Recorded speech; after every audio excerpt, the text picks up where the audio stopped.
Hey people, Kyle Hendershot messaged me and he said, first of all, he was modeling for fashion when he was 16, so that's dope. And he says, I have concepts for my fashion line, but I don't know how to draw. So, how do I make it come to life basically if I don't know how to draw?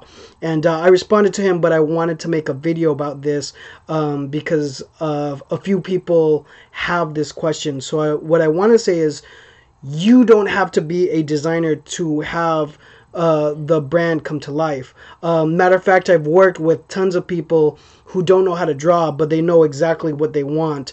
I worked with Ryan Rush, who is a veteran in the game in action sports culture. Worked for great brands, and he was my design director at Ezekiel. If you look at my resume on LinkedIn, but he was a person who could sketch okay, but on the other side of things, he didn't even know how to really work Adobe Illustrator. But he was a visionary and he knew what he wanted. So it was up to me and the senior woman's director and the other designers to kind of bring that vision to life.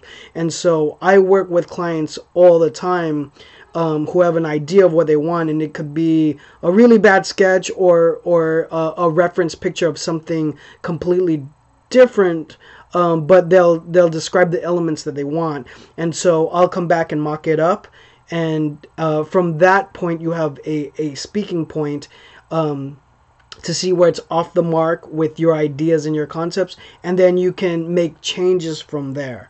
And so, Kyle, you don't have to know everything. That's what we do. Like, I work with brand development all day. It's what I do.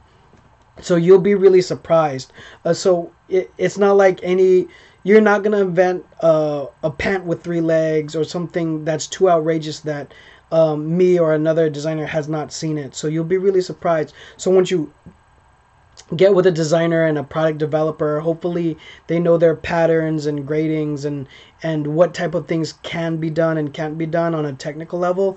But once they start showing you mock-ups of it via Illustrator or however they present it to you, you can make changes from there.